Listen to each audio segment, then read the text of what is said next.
আমি বললাম যে তোমার জন্য একটা নিউজ আছে। বলতেছে কি?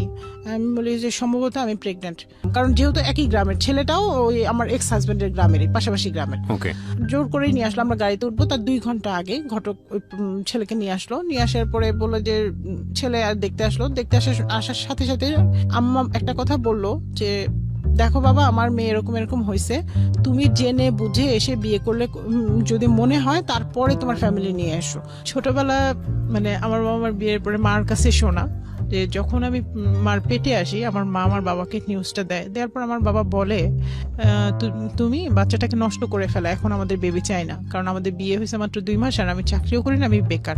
তো ন্যাচারালি গ্রামে তো অল্প বয়সে মেয়েদের বিয়ে হয়। তো আমার মাও বোঝে নাই, বাবাকে ওষুধ এনে দিছে, মা খাইছে। খাওয়ার পরে সে আমার নানিকেও বলে নাই যে সে এই কাজটা করেছে। তো আমার নানি একদিন ওষুধ দেখে বলতেছে এগুলি কিসের ওষুধ তুমি খাচ্ছ? বলে এরকম এরকম ব্যাপার মা, আমার তো পেটে বাচ্চা আসছে কিন্তু তোমাদের জামাই চায় না, তাই এই ওষুধ আনছে আমি খাচ্ছি। আমার নানি আমার মার হাত থেকে মানে ওষুধের বোতলগুলো নিয়ে একটা আছাড় মেরে ওষুধগুলো ফেলে দেয়, দিয়ে সাথে সাথে ডাক্তারের কাছে নিয়ে যায়। নিয়ে যাওয়ার পর ডাক্তার আমার মাকে বলে যে মা, তুমি ছোট মানুষ তো, তোমার বুদ্ধিতে এতটা কুলায় নাই বা বোঝো নাই, তো তোমার পেটে যে আছে তেমন হতে পারে, এ অনেক ভাগ্যবান বা ভাগ্যবতী, ছেলে না মেয়ে সেটা আমরা জানি না, কিন্তু এ হতে পারে তোমার ভবিষ্যৎ সম্বল, বা এর একটা সময় ডাক্তার হতে পারে, ইঞ্জিনিয়ার হতে পারে, বা কিছু না কিছু হতে পারে, বা এমনও হতে পারে তুমি আজকে এই সন্তানটা নষ্ট করছো, কালকে তোমার গর্ভে আর সন্তান আল্লাহ নাও দিতে পারে। তখন আমার মা বলে আমি তো বুঝি নাই, না বুঝে আমি ভুল করছি, তো আমার কিভাবে সন্তানটা টিকে থাকে, ভালো থাকে, আমাকে সেই ওষুধ দেন। তখন ডাক্তার নতুন করে ওষুধ দিল, ওষুধ খেয়ে তারপর আমি যখন 6 মাস, তখন আমার বাবার ঢাকায় গভর্নমেন্ট জব হয়। আব্বা ঢাকায় চলে আসে চাকরির জন্য, আর মা আমাকে নিয়ে গ্রামেই থাকে নানি বাড়িতে। তো আমি পেটে থাকাকালীন আমার খালা বলতো যে ও তোর যে ছেলে না মেয়ে আমরা জানি না, কিন্তু যদি তোর মেয়ে হয় তাহলে আমার ছেলের বউ করে আমি নেব। তবে হ্যাঁ, তোর মেয়ে যদি ফর্সা হয়, কালো হলে আমি নেব না। তা আম্মা বলতো যে আল্লাহ, তাহলে তুমি আমি কালো মেয়েই দাও, আমি ওকে দিব না। মানে বোনদের মধ্যে খুব, আম্মার আবার আমার ওই খালার সাথে খুবই আন্ডারস্ট্যান্ডিং ভালো। ইভেন তারা এখনো মানে কি খেলো কি করলো, মানে আমার নিজের মা যেরকম আমাদের জন্য করে, আমার খালাও ঠিক এরকমই আমাদের জন্য করে। আচ্ছা। তো যাই হোক, আমার জন্ম হলো, আমি বাবা মার সাথে ঢাকায় আসলাম, ঢাকায় বড় হচ্ছি, লেখাপড়া করছি। আমার ওই খালাতো ভাইকেও আমার মাই পড়ায়, এবং মানে ছোটবেলা থেকে আমার মাই পালতো, যেহেতু আমার খালার আর্থিক অবস্থাটা ভালো ছিল না।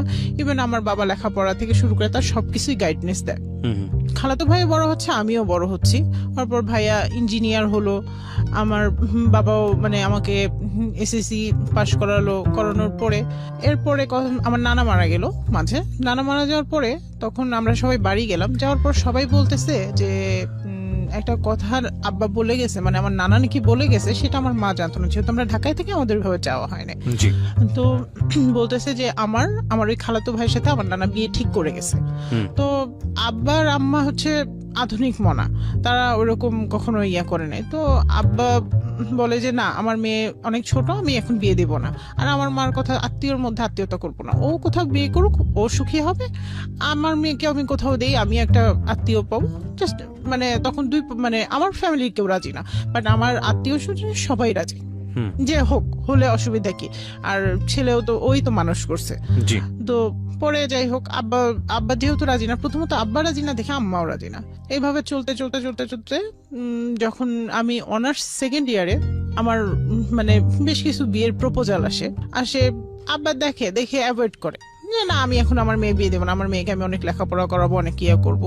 আপনি কি একটাই সন্তান ছিলেন নাকি? না, আমার বাবা আমরা এক ভাই এক বোন। আমার ছোট ভাই আছে। আচ্ছা, বয়সের গ্যাপ কত ছিল? বয়সের গ্যাপ 7-8 বছরের। আচ্ছা, আপনার অনার্স সেকেন্ড ইয়ারের সময় বিয়ের প্রস্তাব আসে? হ্যাঁ। আর আমার মানে খালাতো ভাইয়ের সাথে আমার বয়সের ডিফারেন্স প্রায় 14 মতো এরকম হবে। ওনার সঙ্গে বিয়ের প্রস্তাব আসছিল? হ্যাঁ, ওনার সাথে মানে বিয়ের কথা এমনি চলে, আমার খালা নিতে চায়। আর এছাড়াও অনেক পাত্র আসছে, পাত্রের অভাব নেই। তা আমার বাবার কথা, যে যত ভালো ছেলেই আসুক না কেন, আমার মেয়ে লেখাপড়া শেষ করবে, ভালো চাকরি করবে, দেন আমি তাকে বিয়ে দিব। এটা আমার বাবার, কারণ মানে সে বলে যে আমি একটা ভুল করতে চেয়েছিলাম কিন্তু আমি করিনি, যাই হোক, কিন্তু নতুন করে কোনো ভুল আর না করি, এটাই। তো যাই হোক, এরপরে যখন আমি অনার্স সেকেন্ড ইয়ারে, তখন একদিন আমি স্বপ্নে দেখি, আমার দাদাদিকে স্বপ্নে দেখি, কারণ আমার দাদাদি মানে আমি কোনোদিন দেখি নাই তাদের, স্বপ্নে দেখি। আমার বাবাকে বললাম যে এরকম দেখলাম। বাবা কেন দেখলাম জানি না, মনটা খুব অস্থির। তার 1 সপ্তাহ না যেতে আবার স্বপ্নে দেখি আকাশ থেকে চাঁদ ঝরে পড়তেছে এবং অসংখ্য তারা উঠতেছে। কে দেখে? আকাশে। আপনি দেখেন? আমি দেখি সবটাই। আচ্ছা। আমি এটাও বললাম বাবা মার সাথে আমি ফ্রি, তো বললাম, তখন ওরা বলতেছে যে তুমি শুধু শুধু টেনশন করতেছো মনে হয় কোনো বিষয় নিয়ে, আল্লাহ ভরসা, আল্লাহর কাছে নামাজ পড়ো, দোয়া করো। আমি মানে ছোটবেলা থেকে একটু নামাজ টামাজ এগুলির প্রতি এমনিও একটু দুর্বলতা বাবা মার কাছ থেকেই পাইছি। তার এক সপ্তাহ পরে আমার ভাইটা মারা গেল। আমার ওই খালাতো ভাই, যে ভাইয়ের সাথে মানে বিয়ে নিয়ে কথা চলছিল বা খালাও চাচ্ছিল যে আমার ছেলের বউ হোক, বা আমার বাবা মা দিতে চাচ্ছিল না, তো ওই ভাইটা মারা গেল। মারা যাওয়ার পর খালা একটা অভিযোগ তুললো, ওনার হেপাটাইটিস বি হয়েছিল। মানে যেহেতু ওই যে ইঞ্জিনিয়ার ছিল, বিভিন্ন জায়গায় ঘর সংসার ছিল না, কাজ টাজ করতো, নিজের শরীরের যত্ন নিত না, সো অ্যাট লাস্ট তার হেপাটাইটিস বি। কিন্তু সে চাকরি করে মানে আমাকে নেয়ার জন্য তার ঘরে, মানে সে চাইছিল যে আমি এমন কিছু, মানে সে এমন কিছু করুক যাতে সবার দেখে মনে হয় আমার বাবা মা গরিব দেখে দিচ্ছে না, এরকম একটা তাদের মনে টেনশন কাজ করছিল, যার ফলে সে বাড়ি গাড়ি এভরিথিং করছিল শুধু আপনাকে নেওয়ার জন্য। হ্যাঁ, আমাকে নেওয়ার জন্য আমার খালা করাইছিল যে তুমি করো, নিশ্চয়ই ওর বাবা মা দেখে খুশি হবে এবং বিয়েটা দেয়। হ্যাঁ, বিয়েটা দেয়। ভাইয়া মারা গেল, আমরা ওইখানে গেলাম। যাওয়ার পর ওই গ্রামে যাওয়ার পর সবাই একটা কথা বলতো, আমি উনার বউ হব, এটা পুরো গ্রাম জানতো। এর জন্য কোনো বিয়ের মানে তেমন কোনো কেউ বিয়ের প্রপোজাল নিয়ে আসে নাই।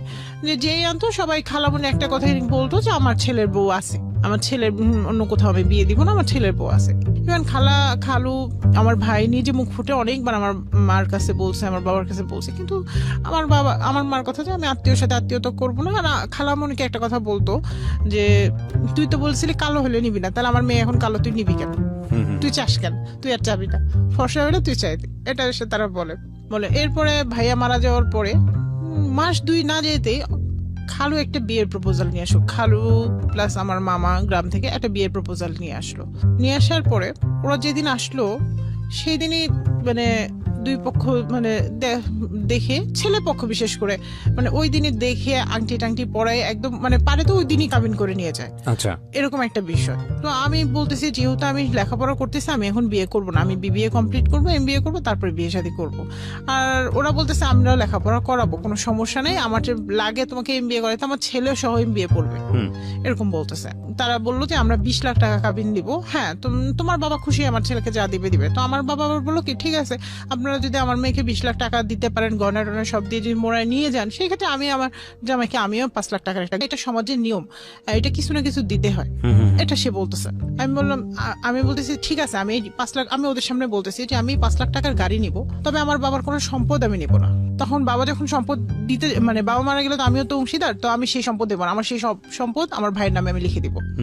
তারপরে বাবা অনেক বোঝাইলো, করলো, বিয়ে ঠিক করলো করে ওরা ওই দিন চলে গেল, একদম আংটি পড়ায় চলে গেল, বললো যে না কোনো সমস্যা হবে না, তোমাকে তোমার লেখাপড়া কমপ্লিট হলে আমরা তুলে নেবো, এর আগে তোমাকে নিবো না, তুমি বাবার বাসায় থেকে পড়াশোনা করবে, কমপ্লিট করে তারপরে আসবে। এরপরেও আমার অমত, বাবার সাথে কথা মানে বার্গেনিং হচ্ছে। তো তখনও রমজান মাস ছিল। বাবা একদিন রাগ করে বলতেছে আমার মেয়ে বড় হয়েছে, এখন আর আমার কথা শোনে না, অন্য সময় আমাকে ঠিকই বন্ধু ভাবে, এখন আমার প্রতি ভরসা নেই, ঠিক আছে তোমার কোনো পছন্দ থাকলে আমাদের বলো, আমি আমার কোনো পছন্দ আমি বলবো কি। তো বাবা সেদিন রাগ করে কথা কাটাকাটি, এক কথা থেকে 2 কথা কাটাকাটি, তো আমিও একটু বলছি, বাবা বলছে বলে, আর বাবা রাগ করে ইফতার করতেছে না, আচ্ছা আজান দিয়েছে ইফতার করতেছে না, বিষয়টা খারাপ লাগলো। পরে বাবাকে বললাম যে বাবা আমি বিয়ে করব, আমি তোমার এই পছন্দের ছেলেকেই বিয়ে করব, আমার তো অন্য কোথাও পছন্দ নেই যে আমি অন্য কোথাও করবো, আমি একে বিয়ে করবো, তুমি ইফতারটা করো। রিকোয়েস্ট করার পরে সে ইফতারটা করলো, কারণ আমি একটা মেয়ে হয়ে এটা পারি না যে বাবা ইফতার করতেছে না আমি মানে বাবার কথার অমূল্যায়ন করবো এতটা। তো যাই হোক, বাবা ইফতার করলো, বিয়ে ঠিক হলো, 20 লাখ টাকা কাবিন দিয়ে, 20 লাখ টাকা কাবিন দিয়ে, 20 লাখ টাকা কাবিন দিয়ে এবং 20 লাখ টাকা কাবিনে বিয়েও করলো। কিন্তু বিয়ে করার সময় ওরা যে কথাগুলো বলছিল তার কিছুই কমিটমেন্ট পালন করলো না। টাকাটা দিবে না, টাকা তো না, টাকা দিবে না, আমরা টাকা চাই নাই, কোনো একটা গয়নাও দিল না, বরং উল্টা আর আমার বাবার কাছে ফোন দিয়ে আবার ফোনে টাকা নিছে, 2 লাখ টাকা নিয়ে সে ওই টাকায় আব্বার টাকায় মানে বলছে যে আমার তো এই মুহূর্তে ব্যবসা খারাপ, মানে আমার শ্বশুর ছিল ব্যবসায়ী, তো বলতেছে আমার ব্যবসা তো ভালো না, তো আপনি আমাকে 2 লাখ টাকা ধার দেন, পরে আমি আপনাকে ফেরত দিব, এটা বলছে আব্বাকে। তো আব্বা বলছে যে ঠিক আছে, যেহেতু একটা মান সম্মানেরও ব্যাপার, ঠিক আছে আমি গয়না নেবো না, আপনি বানাইতে চাচ্ছেন যখন, ঠিক আছে আমি টাকা পাঠিয়ে দিচ্ছি। 2 লাখ টাকা পাঠিয়ে দেয়, তার সামথিং গয়নাগাটি মানে বিয়ের যা শপিং এটা করে, এবং গয়নাও কেনে। বিয়ে হয়, গ্রামে বিয়ে হয়, আমার গ্রামে মামা বাড়িতে বিয়ে হয়, এবং খুব ধুমধাম করে অনুষ্ঠান করে, মামা বাড়ি নানা বাড়ি সব গ্রাম, দাদা বাড়ি সব গ্রামের মানুষ সেখানে একত্রিত হয়, এত মানে আনন্দ করে, মানে এমন কেউ নেই ছোট থেকে বড় শুরু করে, মানে খুব আনন্দ, নাচ গান মানে রোজা থেকেও তাদের ক্লান্তি নাই, এত আনন্দ। রাতের বেলায় মানে বিয়ে যে কাবিনটা হলো, এরপর সাথে সাথে আমার শ্বশুর শুরু করছে আমি আমার বউকে নিয়ে যাব, বাসায় নিয়ে যাব। আমার মা বলে, আমার মা এবং বিশেষ করে আমার মাই রিয়েক্টটা করছে যে আমার মেয়ে লেখাপড়া শেষ করলো না, আপনাদের সাথে কথা একরকম, শুরুতেই যদি কথা মানে বিয়ে দিছি মানে তুলে দিতে হবে, শুরুতেই যদি কথা দুই রকম হয় তাহলে কি হবে, তাহলে আমার মেয়ের ফিউচারটা কি হবে। তো বলতেছে যে না, আমরা 2-1 দিন রেখে আমরা আবার ঢাকায় দিয়ে আসবো। তো আমার মা বলে যে না, আমি আসছি মেয়েকে নিয়ে, আমি মেয়েকে নিয়েই যাব, লাগে জামাই যাবে সাথে, আর যদি না যায় ঠিক আছে থাকবে। পরে উনি ও 2-3 দিন পরে ওর কাজটা গুছায় ঢাকায় আসবে, এসে বেড়াবে এবং ঈদ করবে আমাদের সাথে। ওকে। তো যাই হোক, এইটা নিয়ে খুব বিশাল বড় একটা গ্যাঞ্জাম বিয়ে বাড়িতেই। তো যাই হোক, এগুলি সবই গেল, ঈদের মধ্যে ছেলে বাড়ি গেল, কিন্তু সে বললো যে দেখো আমি রাজশাহী বাসা নিব, তুমি ওইখান থেকে পড়াশোনা করবে, এখানে আর করবে না। আমার বাবার বাসায় তো নিচ্ছি না, আমি রাজশাহীতে থাকি, আমি যেহেতু রাজশাহীতে জব করি, আমার রাজশাহীতে নিব। তখন আমি বললাম যে ঠিক আছে, তুমি যদি চাও তাহলে আমি যাব, কারণ আমার কাছে মনে হয়েছে যে আমার সংসারের সুখের জন্য হাজবেন্ডের কথা প্রায়োরিটি দেওয়াটা অনেক বেটার। গেলাম রাজশাহী, ওর সাথে বাসা নিলাম। বাসা নেওয়ার পরে ওরা মানে আমার হাজবেন্ডই দেখলাম যে আমার কাছে ফার্নিচারটা ছিল, বলে তোমার বাবা কিছুই দিবে না, ইয়া করবে না। তো আমি বলছি আমার বাবা তো এগুলো শুরু হয়ে গেছে। হ্যাঁ, প্রথমে 2 দিন পরেই, মানে 2 দিন মানে সে যে বাসা নিয়েই শুরু হয়ে গেছে। তো আমার কাছে বিষয়টা প্রথম অড লাগলো। তো আমি বললাম যে কেন, ফার্নিচার দেওয়ার তো কথা ছিল না, ফার্নিচার বা যখন উঠাই দিবে তখন আমার বাবা দিবে, এখন তো উঠাই দিচ্ছে না, তুমি নিজে স্বেচ্ছায় কোথাও বাসা দিচ্ছ, সেখানে আমরা যাচ্ছি থাকছি, সেটা আলাদা বিষয়। তো আব্বাকে বললাম, আব্বা যথারীতি আমার শ্বশুরকে ফোন দিলাম, আমার শ্বশুর আবার খুব চালাক মানুষ। তো বললো যে আমার ছেলেকে আমি মানে উনি শিখাই দিয়ে উনি আবার দূরে থাকে, যেটা আমি বলি নাই। তো যাই হোক, এইভাবে মনে করেন চলতে থাকলো। বিয়ের পরে প্রায় 1 থেকে 1.5 বছর চলে গেল। এর মাঝে আমি জানতে পারলাম ছেলে ইঞ্জিনিয়ার না। রাজশাহীতে যে বাসা ভাড়া বা সংসার খরচটা চালায় সেটাও সবকিছুই তার মা আর বাবা বেয়ার করে। আচ্ছা, আমার কাছ থেকে সবকিছু গোপন করে। ইভেন আমার যে জামাটা, আমার যে ড্রেসটা গোপন করেছে মানে কি? আপনার বাবা খোঁজ খবর নেয়নি বিয়ের আগে? আমার বাবা ঢাকায় থাকে, খোঁজ খবর বাবার অনেক ইয়া ছিল, গাফিলতি ছিল। আমার চাচা না করেছিল, অনেকেই না করেছিল, কিন্তু আমার বাবাও যে ওদের কথা কিভাবে কি হলো তার মাথার মধ্যে না, ছেলে ভালো, ওভারঅল ভালো, বাবা এস্টাবলিশড, একমাত্রই ছেলে, তার নামে বাড়ি গাড়ি সব আছে, সমস্যা কোথায়, এরকম একটা বিষয় ঢুকে গেছিল যে না সমস্যা নাই, ইঞ্জিনিয়ার যখন লেখাপড়া করছে তখন ওই জায়গায় না করলে আমি আরেক জায়গায় চাকরি দিতে পারবো, এরকম একটা বিষয় ঢুকে গেছিল। তো যাই হোক, তার যে সার্টিফিকেট সেটাও ফেক। বুঝতে পারে আমি বললাম যে শোনো, সবই তো যা হয়েছে অসুবিধা নেই, তুমি লেখাপড়া শুরু করো, বা লেখাপড়া না করলে পাশাপাশি কিছু করার চেষ্টা করো। আমি লেখাপড়া MBA-টা ভর্তি হতে চাচ্ছিলাম, আমাকে MBA-টা এবার ভর্তি করো, কারণ অনেকদিন সময় চলে গেছে, ভর্তি করলাম না তুমি। মানে আমার বাবার আর আমার প্রেশারেই ভর্তি করলো MBA ভর্তি করলো। কিন্তু এর মাঝে তাদের মানে বিভিন্ন সময় বিভিন্ন কিছু চাওয়া, বিশেষ করে যে গাড়ির টাকাটা চাওয়া কিন্তু বন্ধ হয় না। তারা গাড়ি নিবে না, কিন্তু গাড়ির 5 লাখ টাকা নেবে। আমার কাছে জিনিসগুলো খারাপ লাগতো যে আমি তো আছি, আমি তো তাদের সংসার থেকে চলে যাই নাই, যে গাড়ির টাকা তারা কেন এভাবে টাকা বারবার। তো অ্যাট লাস্ট আমার যখন MBA জোর করে ভর্তি করলো, প্রত্যেক সেমিস্টারের ফাইনাল পরীক্ষার আগে খুব গ্যাঞ্জাম করতো, মানে কোনো না কোনো অকারেন্স করতো যাতে আমি পরীক্ষা দিতে না পারি। কিন্তু আমি ওর মধ্যেই পরীক্ষা দিতাম। কখনো বাসায় অনেক মেহমান নিয়ে এসে, মনে করেন 3-4 দিন ধরে আত্মীয় স্বজন বোন টোন সব যা আছে নিয়ে এসে রাখতো, আমি ওদের রান্না শেষ করে এরপরেও দেখা গেছে যে আমি নিজের পড়াশোনাটা করে পরীক্ষা দিতে চলে গেছি। দেখা গেছে ওদের টেবিলে খাবার দিছি, দিয়ে আমি চলে গেছি, পরীক্ষা দিয়ে এসে আবার রান্না করে আবার দুপুরে খাবার রেডি করে ওদের খাওয়াইছি। নইলে তো জামাই মানুষ কথা হবে, আসছি মানে ভাইয়ের বাড়ি আসছি, ভাই আমাদের ভাবি এরকম করছে। যে মানুষ আমি মার বাড়িতে মানে কোনোদিন ভাতও রান্না করি নাই একারে, তো শ্বশুর বাড়িতে যে সব শিখে গেছি পরিস্থিতিতে পড়ে, রান্না থেকে শুরু করে সব শিখে গেছে, মেনটেন করা কিভাবে কি করতে হয় সব শিখে গেছে।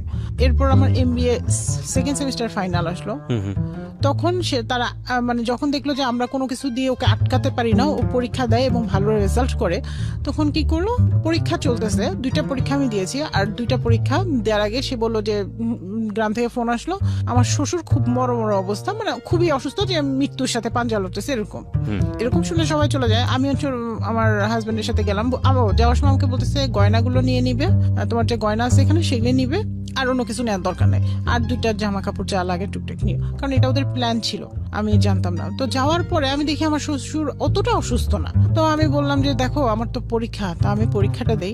ও হ্যাঁ, ও আবার আমার সাথে MBA ভর্তি হয়েছে, কিন্তু পড়াশোনা ফেক সার্টিফিকেট, ওরা আবার সার্টিফিকেট দিতে বলছিল, ও দিতে পারে নাই। ও তখন ওইখানে বলছিল যে আমি সার্টিফিকেট আমি পরে দিয়ে দিব, সমস্যা নেই। তো ওরা মনে করছে যেহেতু 2 বছর ওর লাগবে, এর মাঝে দিয়ে দিবে হয়তো বা।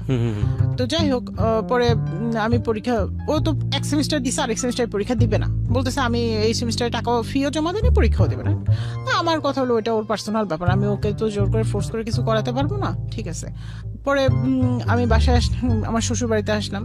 আম্মা কেন জানি আমাকে ফোনে বলতেছিল, আমি যখন বলতেছিলাম আম্মা বলতেছিল মা খুব তুমি সাবধান, নইলে তুমি করো, তুমি তোমার চাচার বাসায় থেকে যাও, তুমি যদি ওখানে যেতে না চাও। আমি বলে যে আমার শ্বশুর বাড়ি, শ্বশুর অসুস্থ, না গেলে মানুষ কি বলবে, খারাপ বলবে। মানে মনে হয় যে মার মনে, মা বাবার মনে সবকিছু আগেই বলে দেয়, বিশেষ করে মার মনটা। তো যাই হোক, আমি ওখানে যাওয়ার পরে আমি ওদের বলতেছি যে দেখো আমি পরীক্ষা দিতে যাব, আমি অসুস্থ, আমি শরীর ভালো না, কিন্তু আমি তবুও আমি পরীক্ষা দিতে যাব, আমাকে রাজশাহী যেতে দাও, আমি বাসায় থাকবো, প্রয়োজন তুমি থাকো, তোমার বাবা অসুস্থ তুমি থাকো, ডাক্তার দেখাও, আমার তো দরকার নাই। না, ওরা আমাকে পরীক্ষা দিতে তো বললো যে আব্বাকে হসপিটালে ভর্তি দেবে। অ্যাজমা রুগী যেহেতু যে শ্বাসকষ্টটা প্রবলেম হয়, অনেক সময় নেবুলাইজার লাগে, তো ওটা ওষুধটা ওনার কাছে ছিল না, তো হসপিটালে নিয়ে গেল। তো আমাকে বললো চলো চলো তুমিও চলো, তুমি না গেলে কি। এ বলে ভাই আমার ব্যাগটা কিচ্ছু নিতে দেয় না, ইভেন আমার হাতের যে ব্যাগের মধ্যে আমার অর্নামেন্টস ছিল, পরে আমি মানে ওর সাথে চলে যাই, ওগুলি কিছুই কিন্তু আমার সাথে নাই। এরপর কি করলো, ওর বড় বোন এসে আমার মোবাইলটা দিল, আমার মামা আসছে আবার দেখতে, ফোন করছি আমি মামারে যে মামা এরকম আমার শ্বশুরের নিয়ে হসপিটাল আসছে, আপনি আসে দেখে যান। তারপর আমার মামা যেহেতু আসছে, ওর বললো কি তোমার ওর মোবাইল নিয়ে আসছি, তো মোবাইলটা দিয়ে ওর মামার সাথে যাক, ও তো অসুস্থ, মামার সাথে যাক। আমি বলি আমি আমার তো কালকে পরীক্ষা, আমি মামার সাথে যাব কেন, আপনারা ঠিক আছে গেলে আমার অ্যাডমিট কার্ডটা তো সব বাসায়, আমার বাসায় চাবি টাবি এগুলি দেন, ব্যাগটা দেন, আমি বাসা থেকে রেডি হয়ে তারপর যাবো। তো বলতেছে না পরীক্ষা দেওয়া লাগবে না, তোমার এবছর পরীক্ষা দেওয়া লাগবে না, তুমি পরে পরীক্ষা দিবা। আমি কি পরে পরীক্ষা দিতে পারবো না, ছেলের হচ্ছে আমি পরে পরীক্ষা দিতে পারবো না, এ বলে মামার সাথে এক কাপড়ে পাঠাই দিল। দেওয়ার পর আমি সেদিন থাকলাম সারাদিন, কোনো ফোন নাই, ওদের কোনো ফোনও নাই, কিছু নাই। পরে আব্বা বললো যে দেখো মা, তোমার তো কাপড় চোপড় কিছুর দরকার নেই, আমি সব তোমাকে আবার দেবো, তুমি আমার একমাত্র মেয়ে, আর আমার যা আছে সব তোমাদের দুই ভাই বোনের, এখানে অন্য কোনো ব্যক্তির না। তুমি পরীক্ষা দিতে চাইলে আমি সব অ্যারেঞ্জ করে দিচ্ছি, তুমি যে পরীক্ষা দিয়ে আসো, তোমার চাচা বাসায় তুমি থাকবা। ওরা আমার ব্যাগ থেকে চাবি, অ্যাডমিট কার্ড, গয়নাপত্র যা আছে এভরিথিং রেখে দিছে, কোনো কিছুই আমাকে দেয় রে। হাত ব্যাগটা শুধু ওই যে মোবাইল সহ হাত ব্যাগটা দিয়েছে, তাও ওটা হাত ব্যাগটা দিয়েছে পরের দিন সকালে ওর এক দুলাভাই যে দিয়ে আসছে যে বউয়ের এখানে ওষুধপত্র আছে লাগবে নাকি, এটা দিয়ে আসছে। যাই হোক, তো আমার পরীক্ষা, আমি বলতেছি তাহলে আর আমার এখানে, আমি বুঝছি ওরা আর কেউ আমার সাথে যোগাযোগ করবে না, আমি ওদের আর কোনো পারমিশনের অপেক্ষা না করে আমি সিংড়া থেকে ভোর 5টার সময় উঠছি, উঠে আমার এক মামাকে সাথে করে নিয়ে আমি চলে গেছি রাজশাহীতে যেয়ে প্রথমে আমার চাচা বাসায় উঠছি, ওঠার পর চাচা পরে সাথে আরেকজন লোক দিয়ে পরীক্ষার হলে পাঠিয়ে দিচ্ছে, যে বলা যায় না ওরা কোনো ক্রাইম করে বসে কিনা। পরীক্ষা দিলাম, পরীক্ষা নিজের মতো দিয়ে পরে আব্বা আবার টিকিট কেটে দিল, আমি ঢাকায় ব্যাক করলাম। আব্বা বলে যে ওখানে ফিরে যাওয়ার দরকার নেই, তুমি এভাবে পরীক্ষা দিচ্ছ, এর ফল ভালো হবে না, তো তুমি ঢাকায় ব্যাক করো। তা আমি ঢাকায় চলে আসলাম, এক কাপড়েই ঢাকায়, শীতের সময় ছিল, কাপড়ও তেমন কিছু ছিল না, ট্রেনে করে আমি ঢাকায় চলে আসলাম। আসার পরে বাবা বললো যে দেখো তুমি যদি এত কিছুর পরেও যদি তুমি ওই সংসারে ফিরে যাও, তাহলে আমি যখন মারা যাব তখন তুমি আসবে, তার আগে আসবে না। আমি ঠিক বুঝলাম না আপনার কথা, বাবা এই কথাটা কেন বলছে? মানে বাবা দেখতেছে আমার মেয়ের অনেক কষ্ট হচ্ছে, ইভেন তারা লেখাপড়া করতে দিচ্ছে না, আমার একটা ভুল হয়ে গেছে। বাবা বলতেছে কাবিনটা তো আসলে বিষয় না, যেহেতু সে বারবার তারা টাকা চাচ্ছে, তারা তোমার কোনো করতেছে না, কেয়ার করতেছে না। এবং আমি নিজেও বলতেছি যে বাবা আমাকে পড়াশোনা করতে দিচ্ছে না, আমি নিজেও বলতেছি না যে আমি ওর সাথে থাকবো বা সংসারটা করব। মানে আপনি আপনার বিভিন্ন কমপ্লেইন গুলো বাবাকে বলছেন সবসময়, মানে বাবা মার সাথে তো সব হ্যাঁ আপ টু ডেট, আর তারা তো জানে। তো আমার কিন্তু অন্য বিষয়ে কমপ্লেন ছিল না, আমার বিষয়টা ছিল যে আমাকে পড়ালেখাটা করতে দেওয়া হোক। ঠিক আছে, তোমরা টাকা চাচ্ছ, তোমরা নিচ্ছ, সেটা আলাদা বিষয়, কারণ আমার বাবার প্রথম ভুলটা করছে যে 5 লাখ টাকা দিতে চাইছে, এটা হচ্ছে আমার বাবার প্রথম ভুল ছিল যেটা। তো যাই হোক, তো পরে আমি বললাম, তখন বাবা সবকিছু দেখে বলতেছে যে যদি তুমি যাও তাহলে তুমি যেতে পারো, আমার কোনো আপত্তি নাই, কারণ তুমি একটা বাচ্চা নিয়ে এসে যখন আমার সংসারে থাকবা, লেখাপড়া জানো না, তখন তোমাকে দিয়ে আমি কি করাবো, তখন তোমার লাইফটা একবারই শেষ। ইভেন আমার কয়েকজন ফ্রেন্ডও বোঝালো আমাকে। এটা কে বলেছে আপনাকে? এটা আমার বাবাই বললো আমাকে। আমার বাবাই বললো, ইভেন প্লাস সাথে আমার কিছু ফ্রেন্ডরাও বললো যে তারা কেউ মেজর পারসন, কেউ আর্মি পারসন, মানে বড় বড় অনেক উপরে। কেউ পজিটিভ বলছিল না, বলছিল না ঠিক আছে তোমার এখানে গিভ আপ করাটাই শেষ। হ্যাঁ, কারণ তুমি যেহেতু এইভাবে ফাইট করে সে পরীক্ষা দিছে, এখন তুমি ওই সংসারে গেলে তোমাকে ওরা এমন ভাবে টর্চার করবে যেটা বিগত দিনে করে আসছে। আমি মানে বললাম না যে ওদের টর্চারের তো যেটা বিগত দিনে করছে, ইভেন তারা আমার মামাকে বলেই বসছে, বড় মামাকে বলছে, বাজারে দেখা হয়েছে একই গ্রামে যেহেতু। তখন আমিও চিন্তা করলাম যে না, যা হয়েছে হয়েছে, ও যদি অন্য জায়গায় বিয়ে করে হ্যাপি থাকে, অন্য কোথাও থেকে যদি টাকা নিয়ে এসে ওরা যদি হ্যাপি থাকে তাহলে ওরা থাকুক, আমি আমার লাইফটাকে আমার মতো করে লেখাপড়া কমপ্লিট করে সাজাই। কারণ ওই ছেলে তো চাকরিও করবে না বা ও তো কোনো কিছুই করবে না। এভাবে বাবা মার টাকা দিয়েও, বাচ্চা হলে তো ওদের টাকা দিয়ে এইভাবে কয়দিন আমি চলবো, আর বাচ্চা হয়ে গেলে তখন যদি আরো টর্চারের পরিমাণটা বেশি হয়ে যায়, এরকম আমার মনেও বিভিন্ন প্রশ্ন আসলো। কারণ সে যদি আমাকে অরিজিনালি ভালোবাসতো তাহলে তো আমাকে এক কাপড়ে এইভাবে বের করে দিতে পারতো না। পরে আমি ওখান থেকে এই সব কিছু থেকে আমি বেরিয়ে আসি, একটা মিউচুয়াল ডিভোর্স আমাদের হয়। বেরিয়ে আসার বিয়ের কয় বছরের মাথায় আপনার ডিভোর্স হয়ে গেল? 1.5 বছর। 1.5 বছরের মাথায়। যাই হোক, এগুলি সব গেল। আমি আবার এমবিএ, ঢাকা টু রাশিয়া আমি এমবিএ কমপ্লিট করলাম। কারণ যেহেতু তার একটা সেমিস্টার ছিল, ওনারা বলতেছিল যে তুমি এই একটা সেমিস্টারের জন্য আর ঢাকায় নিও না, ট্রান্সফার করে তুমি এখানে এসে কমপ্লিট করো, আমরা তোমাকে ওইভাবে স্কোপ দিব। যেহেতু এমবিএ শুক্র শনি ক্লাস ছিল, তো আমি রেগুলার বৃহস্পতিবার 2টা ট্রেনে রাশিয়ায় যেতাম, ক্লাস করতাম, চাচা বাসায় 2 দিন থাকতাম, আবার শনিবার রাতে 10টা সাড়ে 10টা ট্রেনে ঢাকায় ব্যাক করতাম। এইভাবে আমার মানে প্রায় 6টা মাস চললো। এরপর এমবিএটা কমপ্লিট করলাম। পরে যাই হোক আমি চাকরি পেলাম নিজের যোগ্যতায়, কারো হেল্প ছাড়া। তো চাকরি করতে করতে বছর খানিক গেল, যাওয়ার পর ব্যাংকে চাকরি হয়ে গেল। এভাবে ব্যাংকে চাকরি হওয়ার 6 মাস পরে আমি মানে বাবা মার সাথে ঈদ করতে গ্রামে গেলাম। গ্রামে যাওয়ার পর ঘটক একটা প্রপোজাল জোর করেই নিয়ে আসলো, যেটা প্রপোজাল আগেও বলছে। আমি বলে দিছিলাম যে আমি আর এখন বিয়ে শাদী করবো না, আর ওই গ্রামের ছেলেকে তো আর করবোই না এরকম। কারণ যেহেতু একই গ্রামের, ছেলেটাও ওই আমার এক্স হাজবেন্ডের গ্রামেরই, পাশাপাশি গ্রামের। জোর করেই নিয়ে আসলো। আমরা গাড়িতে উঠবো তার 2 ঘন্টা আগে ঘটক ছেলেকে নিয়ে আসলো। নিয়ে আসার পরে বললো যে ছেলে আর দেখতে আসলো। দেখতে আসার সাথে সাথে আম্মা একটা কথা বললো যে দেখো বাবা, আমার মেয়ে এরকম এরকম হয়েছে, তুমি জেনে বুঝে এসে বিয়ে করলে যদি মনে হয় তারপরে তোমার ফ্যামিলি নিয়ে এসো, তার আগে না। তার আগ পর্যন্ত না। ছেলেটা কি ব্যাচেলর ছিল? মানে ওনার আগে কোনো বিয়ে হয় না। তো ছেলেটা হাসি মুখে ওইখানেই বলতেছে আমি সব জেনে বুঝে আসছি, আমার কোনো আপত্তি নাই। আপনাকে সে চিন্তা আগে থেকে? না, আমাকে কথাবার্তা হয়নি, না, কোনোদিনও কথা হয়নি। ওই দিনই আমাদের ফার্স্ট কথা। তো ছেলেটা তার কার্ড দিল, আমাকে বললো আপনার কোনো কার্ড আছে? তো আমি ন্যাচারালি যেহেতু ব্যাংকে জব করি কার্ড আছে দিয়ে দিছি। এরপর ছেলেটা প্রায় সময় আমাকে ফোন দিত, বাট আমি রিসিভ করতাম না। আমি আরো আম্মাকে বলতাম যে মা এরকম এরকম ব্যাপার, সে ফোন দেয় বারবার, আমার খুব বিরক্তি লাগে, কথা বলতেও বিরক্তি লাগে। তো তাকে তো বলাই হয়েছে যদি সে বিয়ে করতে চায়, তার যদি এত ইচ্ছা থাকে তার ফ্যামিলি নিয়ে আসুক, কেন আমাকে বারবার এইভাবে ফোন করে ডিস্টার্ব। তো মানে যখন অ্যাট লাস্ট সে আমার অফিসে হেড অফিস এবং গুলশান কর্পোরেটে 2টা অফিসে আমার অ্যাবসেন্সে সে বারবার গেল। যাওয়ার পর অফিস থেকে আমার কাছে একটা কমপ্লেন আসে যে আপনার অ্যাবসেন্সে কে জানি আপনাকে খোঁজ করতে আসে একজন ছেলে। যে জিনিসটা খুবই দৃষ্টিকঠোর, মানে এত বেশি দৃষ্টিকঠোর, মানে আমি বলতেও পারছি না কে আমার খোঁজে আসে। কাস্টমার আসলেও তো ওইভাবে বলবে, পরিচয়টা দিয়ে যাবে, কিন্তু কিছুই বলতে পারছি না। তো এই বিষয়টা হেড অফিসে ভালো একটা আলোড়ন সৃষ্টি করে যে একটা মেয়েকে খুঁজতে আসে, এটা নিয়ে ইয়ে হয়। যাই হোক, এর মধ্যে ও কি করলো, আমাকে যখন ফোনে এইভাবে যখন সব মিলায়, যখন আমাকে যখন পাচ্ছিল না বা আমি যখন তার সাথে যোগাযোগ করতে চাচ্ছিলাম না, অ্যাভয়েড করছিলাম, তখন সে মেসেজ দেওয়া শুরু করলো। তো কিছু না বলে আম্মাকে দেখালাম, আম্মা বলে চুপ করে রেখে দেয়, এই এত দরকার নেই, এগুলি পোলাপান এগুলি করে অনেক। আর যেহেতু আমারও ওরকম এজ না যে আমি ওরকম প্রেমে পড়বো বা এরকম কিছু। পরে আস্তে আস্তে এভাবে মেসেজ দেওয়া তার বাড়তেই থাকলো, কন্টিনিউয়াস মেসেজ দিতে থাকে, এবং মেসেজের অ্যান্সার না দিলে মানুষ কত বিজি, একটা অ্যান্সারও দেয় না, একটা ফোনও দেয় না, মানে জাস্ট যেভাবে আমাকে পটানো যায়। 10 দিন মেসেজ পেতে তো একদিন আমারও একটু হলেও মনটা ইয়া হবে যে না। তো পরে আস্তে আস্তে ফোনে কথাও শুরু হলো আমাদের। কথা শুরু হওয়ার পর সে আমাকে ইমোশনালি কিছু ব্ল্যাকমেল করলো। ইমোশনালি ব্ল্যাকমেল বলতে সে শুরু করলো, বলতেছে যে আমি গরিব দেখে আমাকে বিয়ে করবেন না।